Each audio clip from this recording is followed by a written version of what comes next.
muchas imprentas ya hacían circular incontables libros, panfletos e incluso las indulgencias de Leo. Y ahora el trabajo franco de Lutero era copiado y llevado a la imprenta. Las tesis se extendieron como un incendio por toda Alemania y colocaron a Lutero y a toda Europa en un camino que nadie pudo haber previsto. No está muy oculto dentro de ellas el potencial para deshacer la autoridad del Papa. El Papa mismo era un patrocinante de indulgencias, incluyendo su venta. Esto no se hacía sin su aprobación. ¿Y qué derecho tenía algún fraile principiante para cuestionarlos? Lutero realmente no anticipó la consternación que esto causó en el más alto nivel.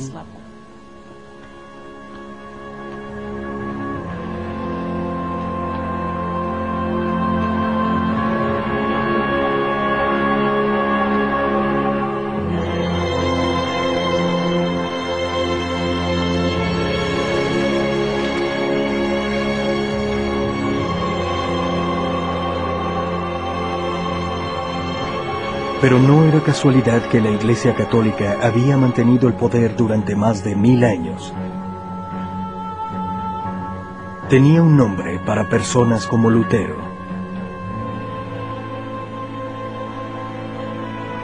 Eran herejes.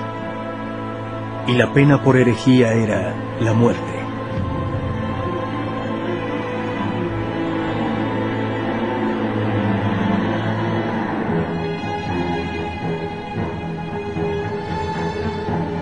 El escenario estaba listo para el conflicto más grande en la historia de la Iglesia. Una batalla entre la institución más poderosa sobre la tierra y un monje solitario.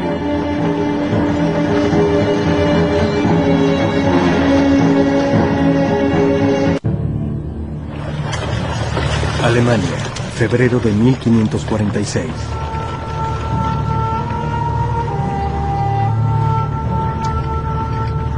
Martín Lutero, ahora anciano, se acerca al fin de su último viaje.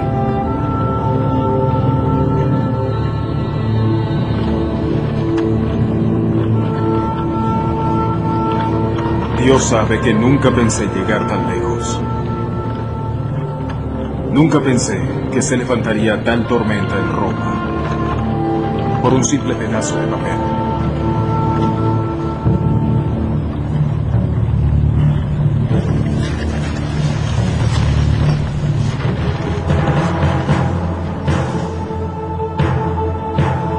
La intención de Lutero nunca fue que sus 95 tesis causaran tal escándalo.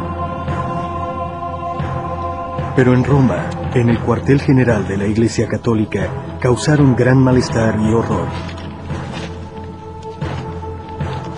No solo porque criticaban al Papa, sino porque además eran enormemente populares. Las tesis tocaron un nervio por varias razones. Temas del momento para un gran número de personas con respecto a la Iglesia y su relación con la economía. ¿Qué es la salvación? ¿Qué tienen que hacer las personas para ser salvadas? Fue esa combinación en una época en que la gente realmente resentía la manera en que la Iglesia se aprovechaba de ese deseo de salvación, lo que se convirtió en un tema de discusión. Pero la Iglesia tenía un nombre para trabajos como este: herejía. Y la herejía requería de una respuesta rápida. Las primeras víctimas fueron los libros de Lutero. La siguiente iba a ser Lutero mismo. El peor castigo para un hereje era que podían ser desligados de la Iglesia y entregados a la justicia, la cual los sentenciaba a la muerte con una frase, si se quiere, hipócrita, sin derramar sangre, que con frecuencia significaba quemados o ahogados.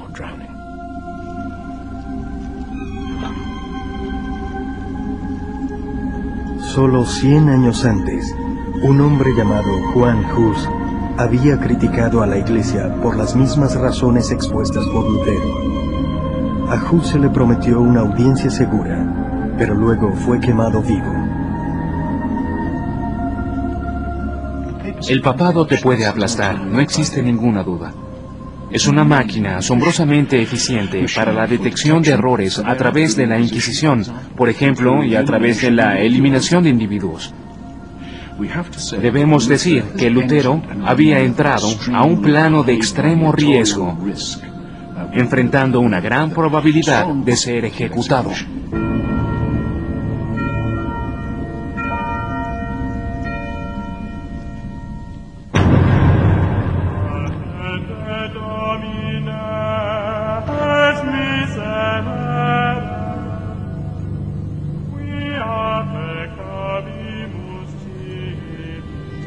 Pero a Martín Lutero, la creciente furia de la Iglesia Católica no le inspiró duda ni miedo, sino un coraje extraordinario.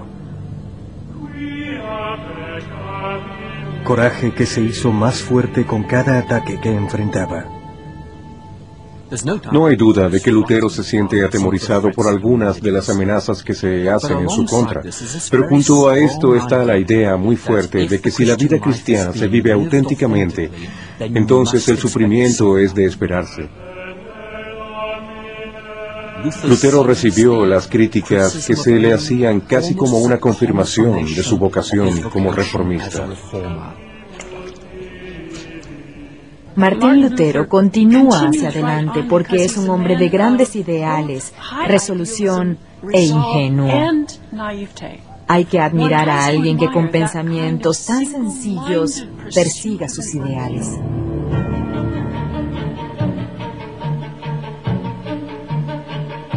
Lutero se enfrentó a la Iglesia con un estilo nunca antes visto.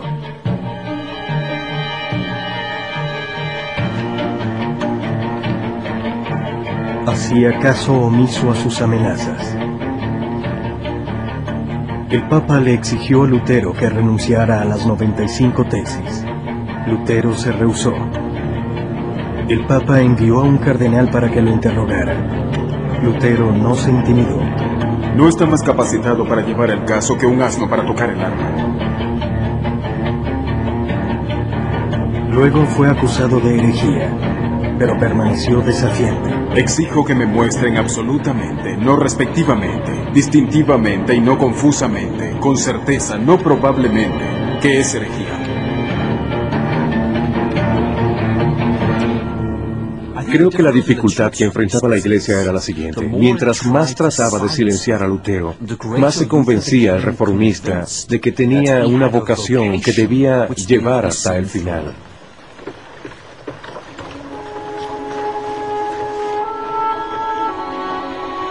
Deseaba creer con libertad y no ser un esclavo de la autoridad de nadie, ni la de un consejo, ni la de una universidad, ni la del Papa. Estaba en camino no solo de defender la verdad, sino de hacerlo con mi sangre y mi vida.